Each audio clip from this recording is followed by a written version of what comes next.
Assalamualaikum warahmatullahi wabarakatuh. Waalaikumsalam warahmatullahi wabarakatuh. Jumpa lagi dengan saya dalam channel Pesan Bunyai tentang pentingnya belajar makrifat. Baik hadirin semua, sahabat-sahabat saya, kali ini saya akan membahas tentang pertemuan kami sebelumnya yang dulu pernah saya sampaikan bahwa saya kedatangan saudara rohani saya kembali. Ini adalah kedatangan tamu yang kedua, maka saya tidak ingin kehilangan kesempatan untuk menyampaikan pertemuan kita dengan saudara-saudara kita pada kali ini, melanjutkan pertemuan sebelumnya.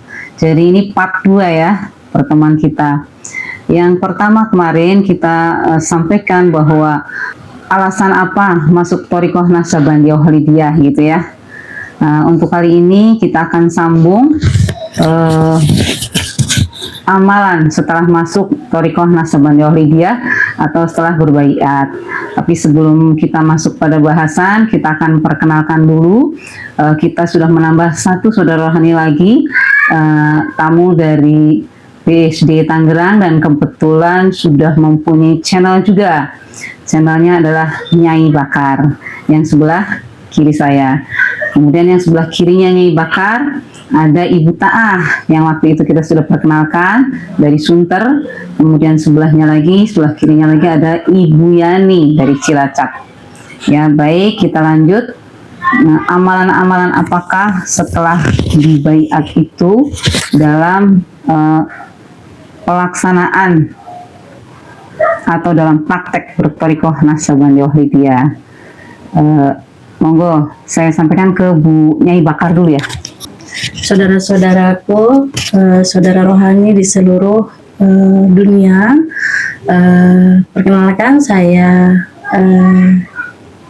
nama rohani saya, nama saya Sri.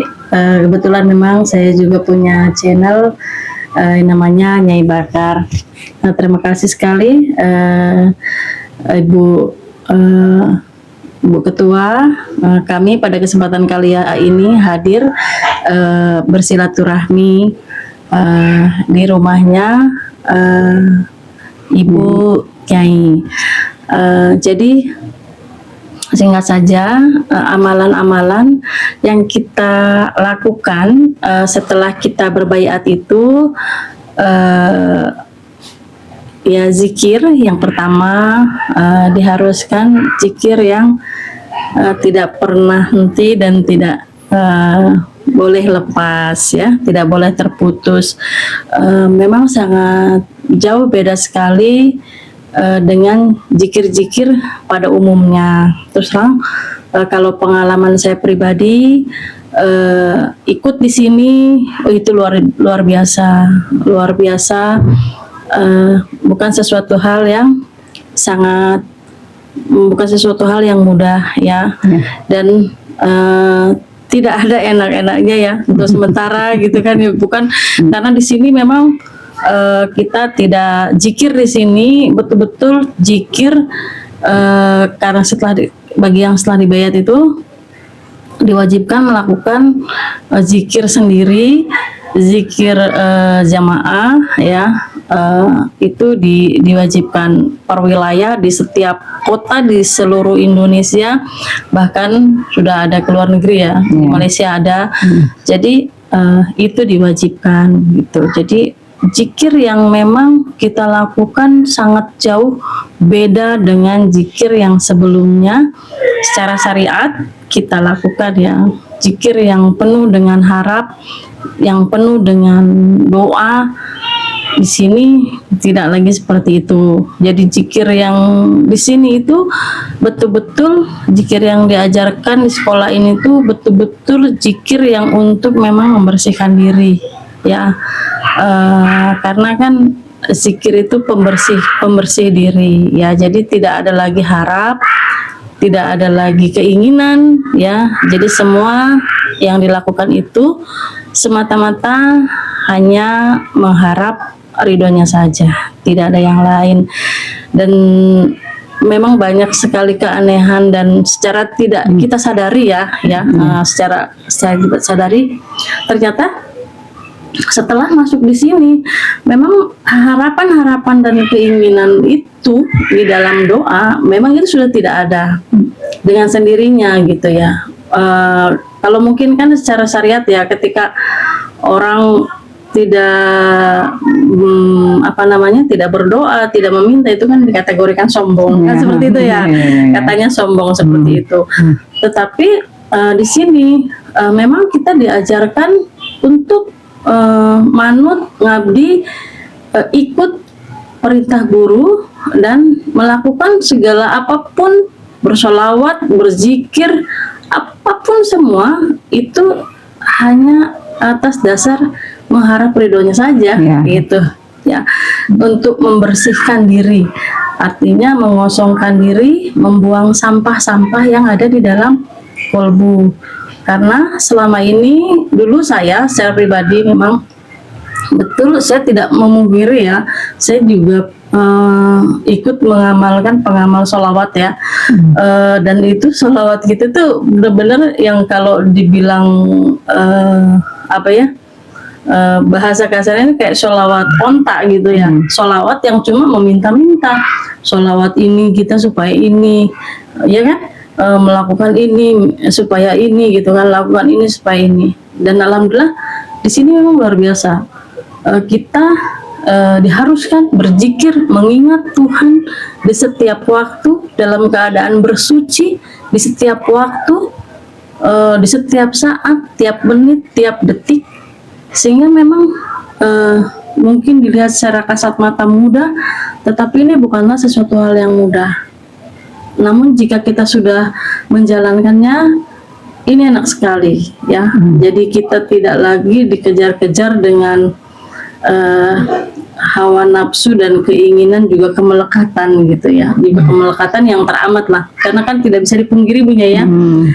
Kemelekatan itu yang paling susah untuk kita lepaskan, entah itu terkait dunia, anak dan lain sebagainya kan. Gitu. Jadi pokoknya zikir yang diterapkan di sini itu sangat luar biasa. Di Thorekoh ini ya, enak sekali, zikirnya membersihkan. Secara fisik mungkin tidak akan mudah dan gampang, tetapi setelah kita masuk, kita ikuti semua prosesnya, zikirnya enak, luar biasa, nggak neko-neko, hanya mengharap ridhonya saja, tidak banyak permintaan yang lain. Ya intinya kalau secara kalau secara bahasa ininya kan, kalau saya secara pribadi, saya tidak berharap bisa masuk ke mall atau belanja ke mall, tapi lebih keren ketika kita bisa kenal dan dekat dengan yang punya mall. Itu sih kalau saya secara pribadi seperti itu ya. Ini arahnya ke sana. Jadi kita tidak berharap itu, kita hanya berharap ridhonya saja. Semoga saya tetap bisa istiqomah di jalan ini, karena di sini adalah jalan Shirathul Mustaqim, tidak mudah ya saudaraku. Oke Bu Nyai, kayaknya itu saja sementara dari saya. Ya. Baik, terima kasih Bu Sri, Bu Nyai Bakar. Itulah apa yang sudah disampaikan oleh Bu Nyai Bakar tadi, pengalaman masuk Thorekoh setelah berbaiat. Artinya kita ingin menyampaikan juga, tadi disampaikan bahwa ini adalah zikir pembersih, tapi zikir pembersih itu kan memang tidak gampang ya, tidak mudah tadi disampaikan. Nah nanti tolong Bu Ta'ah juga akan menyampaikan bagaimana zikir yang sesungguhnya gitu. Artinya kita zikir di sini kan zikir pembersih. Zikir pembersih itu ada rasa sakitnya. Kami itu sudah melakukan semua nih, melakukan zikir. Zikir yang kita lakukan itu bukan zikir yang hanya diucapkan, tapi zikir sir, zikir yang dalam kolbu, karena membersihkan kolbu. Jadi zikirnya sir, zikir yang terbimbing, zikir ini ada kaifiatnya sendiri, bahwa kita harus duduk tawaruk dan statis ya, tidak boleh bergerak sampai selesai. Ada untuk tahapan pertama kan 5.000 kita ya. Jadi setelah zikir itu, zikir namanya juga zikir pembersih, nggak segampang apa tadi yang disampaikan kan ya Bunya ya. Tapi bahwa ini adalah sakitnya luar biasa. Pertama sakit tergantung masing-masing yang dibersihkan ya. Jadi itu ini yang ketika kita sudah masuk dalam ini kan sudah masuk dalam dimensi rohani ya, masuk dalam akhirat. Jadi kita sudah menyaksikan zikir kita itu zikir yang terbimbing, zikir yang dizikirkan juga pada akhirnya. Tapi pada awal kita adaptasi dengan zikir ini karena pembersih itu sakit banget. Nanti sakitnya dan lain-lain mungkin akan disampaikan oleh Bu Ta'ah ya. Monggo Bu Ta'ah. Ya, assalamualaikum warahmatullahi wabarakatuh. Waalaikumsalam warahmatullahi wabarakatuh. Saya menyambungkan dengan Bu Nyai mengenai sekolah di sini itu ada tahapannya seperti dzikir. Jadi kalau dzikir di luar atau maaf yang bukan di sekolah ini hanya dzikir badan atau jasmani. Kalau sekolah di sini ini dzikir ruh, dzikir rohani kita, dzikir yang menyambungkan kita dengan Allah Subhanahu wa taala. Maka dari itu dzikir yang bukan yang badan ini atau bukan yang jasad ini adalah kita diam, duduk tawaru, dzikir kolbu, itulah dzikir menyambung, dzikir tersambung dengan yang Maha Ruh. Nah, mengenai sekolah di sini ini semua pun kita harus ikutin sistemnya. Contoh seperti dzikir sendiri, dzikir jamaah. Maaf, kalau yang sudah masuk sekolah di sini jangan harap remeh atau enteng kita sudah berbaiat. Karena sekolah di sini nih harus ngikutin sistemnya. Contoh kayak sistem dzikir sendiri, dzikir jamaah. Nah, itu ada tahapannya. Bukan hanya baiat tok, setelah itu sudah kabur ibaratnya, setelah itu sudah nggak ada cerita, nggak ada berita. Karena di sini bukan cuma hanya baiat.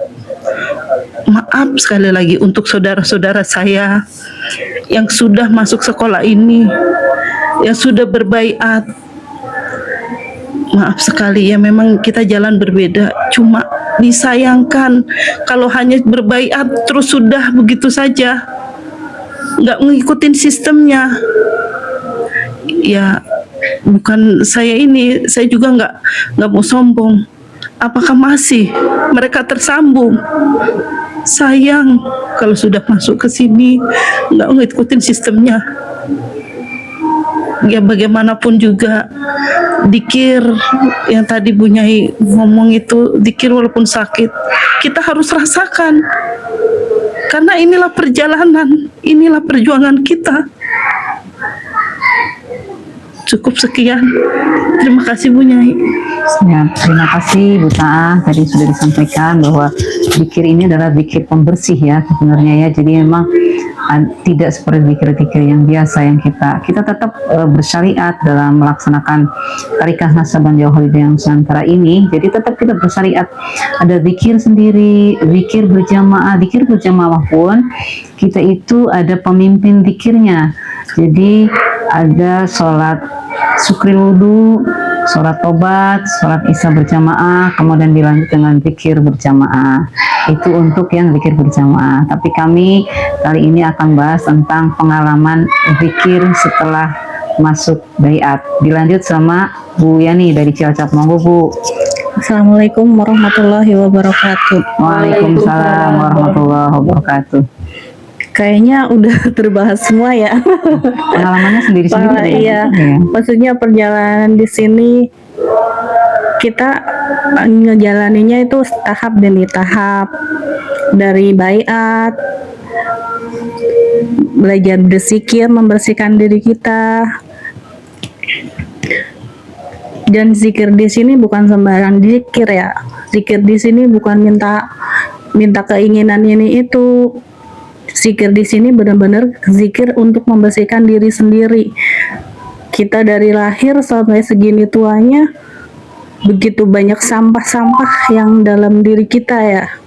Kita bersyukur banget bisa ketemu sekolah ini. Dengan mengikis dosa-dosa kita, kita berzikir. Dan zikir di sini tuh benar-benar zikir yang tersambungkan ya Bu. Langsung. Terus zikir juga zikir kolbu, bukan zikir badan kita, tapi roh kita yang berzikir. Terus kita berzikir langsung kita mendapatkan kita mengikis dosa-dosa kita. Benar-benar saat itu juga kita merasakan yang namanya neraka ya, yang katanya neraka itu harus setelah mati. Tapi kan kalau di sekolah ini zikir kita mengikis dosa-dosa itu, dan saat itu juga kita merasakan ya sakitnya.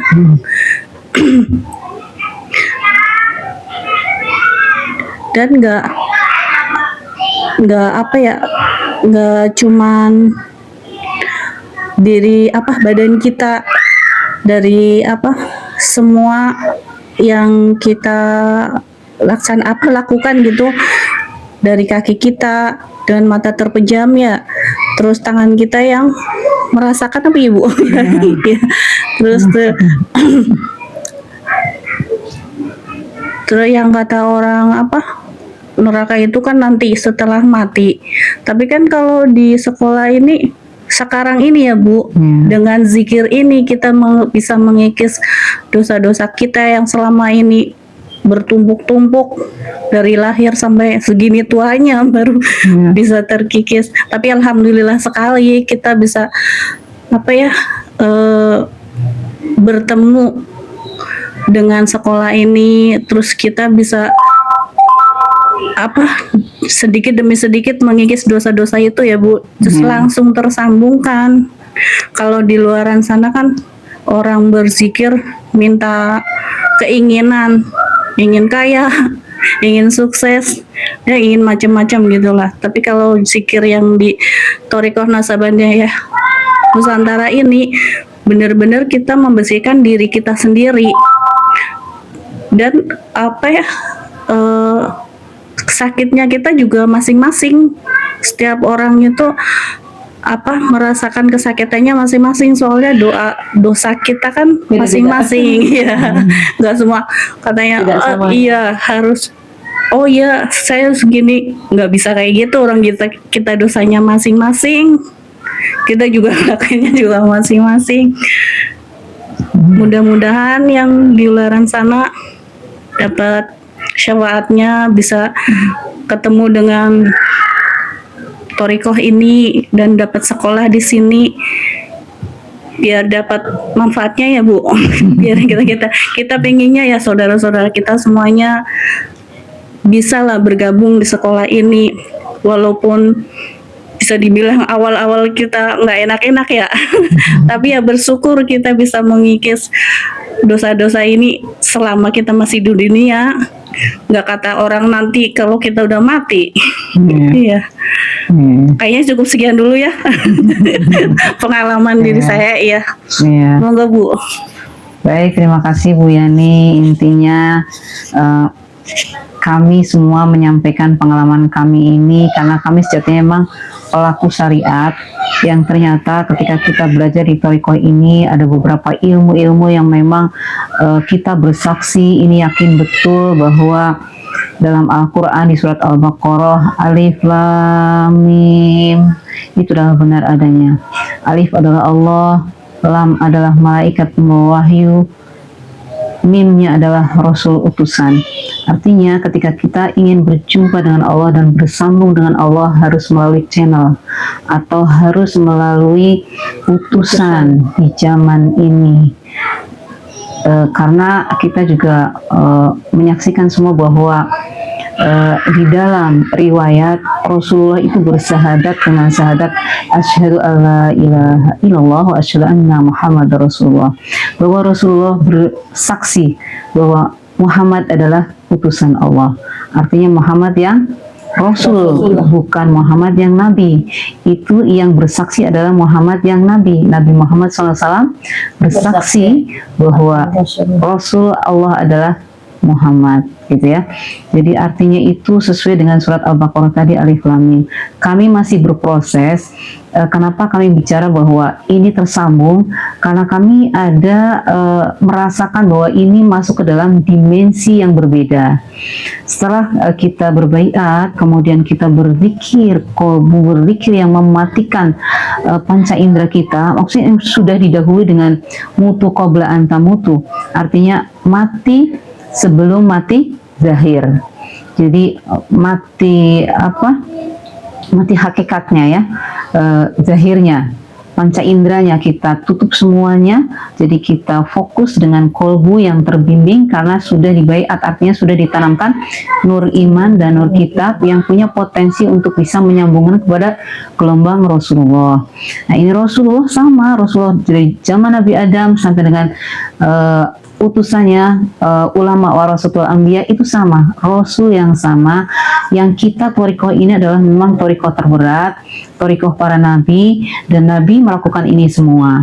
Jadi nanti setelah kita berzikir pembersih, artinya ini taholi ya ibu-ibu ya. Ini kan taholi, zikir pembersih kita. Jadi nggak akan mudah, kita berproses semua sama. Dan setelah kita berzikir bukan kapok, sakitnya luar biasa, tapi kita tahu persis bahwa itu adalah bagian dari dosa-dosaku selama kita di dunia. Kita sudah terhijab selama ini gitu ya. Jadi membersihkannya ya kira-kira demikianlah, seperti orang mencuci baju kotor ya kan. Itu memang prosesnya panjang. Itulah kita. Nah kalau saya waktu itu setelah zikir 5.000, saya merasa kalau sakit sekali sih enggak juga gitu ya. Tapi di akhir yang di akhir 3 malam pertama itu saya sampai kesemutan, terus merasakan sakit sekali enggak, tapi tiba-tiba keluar apa ya, kayak yang saya takutkan misalnya keluar darah dan lain-lain gitu ya. Itu yang kayak gitu-gitu tuh dikeluarkan juga. Artinya ini adalah bagian dari ujian kita. Kita lanjut apa kita keluar. Lah ini tantangan kita ini. Nah, di sini yang kita masing-masing berbeda. Masing-masing berbeda. Yang saya alami adalah betul-betul yang saya takut tentang itu yang ditantang di situ gitu ya. Itu kira-kira demikian yang kita bisa bocorkan sedikit, tapi bahwa tersambungnya itu sangat merasakan ini. Maka kami berharap saudara-saudara kami semua, seluruh agama, bahwa kita seluruhnya adalah sama, harus tersambungkan dengan Rasul utusan di zaman ini. Jadi sejatinya agama kita adalah agama yang satu, yaitu agama tauhid. Syariatnya di dunia secara zahir, secara fisik di dunia ini, karena kita di dunia kita menggunakan akal dan panca indera, syariatnya berbeda-beda. Ada misalnya orang Nasrani, syariatnya berbeda dengan orang Islam, ya kan? Orang mana lagi? Buddha, Hindu, syariatnya berbeda-beda. Tapi sejatinya di dalam agama tauhid adalah Allah yang satu, Tuhan yang satu, utusan yang sama, pembawanya yang berbeda-beda karena nabinya berbeda-beda sesuai zamannya, gitu ya. Saya kira itu yang bisa kami sampaikan untuk sore hari ini. Mohon maaf bila banyak hal yang kurang berkenan. Akhir kata, ilahi anta maksudi wa ridhoka mahbubi. Wassalamualaikum warahmatullahi wabarakatuh.